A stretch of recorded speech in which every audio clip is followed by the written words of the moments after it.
présente la société Pentila qui exploite la solution d'environnement numérique de travail pour le compte de la région. Donc c'est moi qui dispense la formation et je suis accompagné de Nathalie Verstraat. Moi je vais vous faire des présentations fonctionnelles et Nathalie illustrera avec des cas d'usage.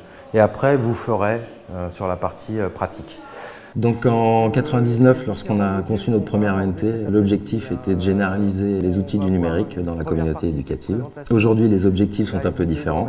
L'ENT doit être un outil facilitateur de la coopération dans la communauté éducative. L'ENT doit fournir des outils permettant de réduire la fracture du numérique. Et enfin, l'ENT doit pouvoir concurrencer les GAFAM, c'est-à-dire comme les outils Google, pour proposer un environnement numérique de travail complet aux enseignants pour qu'ils aient tous leurs outils en un seul et même endroit.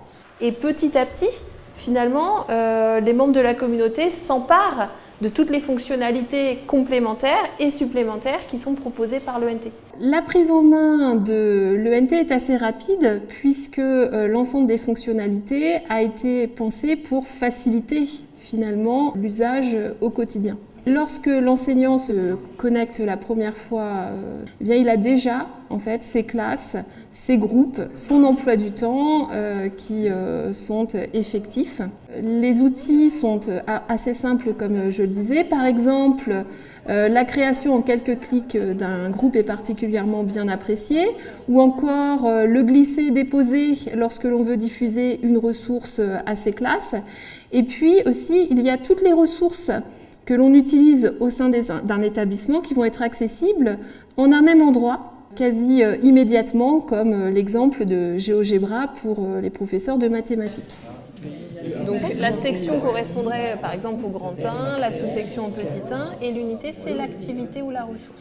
D'accord, en fait je pense qu'il va falloir s'entraîner à la maison et tester, essayer de voir comment ça fonctionne. Voilà. La première appréhension est technique, c'est-à-dire qu'on nous pose souvent la question du débit Internet. Mais comme la région a fait le choix de d'abord développer l'accès à la fibre avant de déployer l'ENT, bien finalement cette solution permet aux équipes de se concentrer sur le cœur de leur métier, c'est-à-dire sur la pédagogie. Et puis en fait, plus qu'une appréhension, c'est plutôt une méconnaissance de l'outil ENT dans sa dimension pédagogique que l'on rencontre. Donc pour y remédier, eh bien, je vais insister sur les pistes pédagogiques ou encore sur le travail collaboratif qui peut exister entre enseignants. Et surtout, j'insiste sur le fait qu'il y a cette formation d'une demi-journée pour la prise en main, mais que l'accompagnement continue au quotidien, sur le long terme, dans l'établissement en fonction des besoins de chacun. Votre image, vous double-cliquez, hop, elle est là. Il dirige relativement bien, les petits exos sont faciles à réussir, on y arrive très facilement, c'est plutôt facile d'accès. Ça sera par les pages ou pas?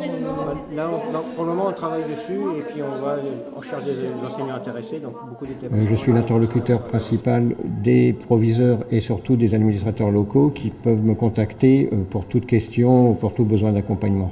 Je fais travailler les différents acteurs ensemble et je vérifie que tout se passe bien. C'est un outil facilitateur. L'objectif, c'est de les aider. Ce n'est pas de rajouter une complexité supplémentaire au travail du professeur qui est déjà bien chargé quand même. À l'issue d'une demi-journée de prise en main, finalement, l'enseignant est capable de produire une activité pédagogique dans laquelle on va retrouver du texte, de la vidéo, des ressources multimédia, des activités collaboratives, de la créer seule ou en équipe et de la diffuser déjà auprès de ses classes. Voilà. Et lui, il vous génère le code qui va bien. La prise en main est extrêmement facile, je trouve ça même très très intuitif. J'ai eu aucun souci, en plus on retrouve vraiment tout notre environnement sur un écran. Pour moi c'est parfait.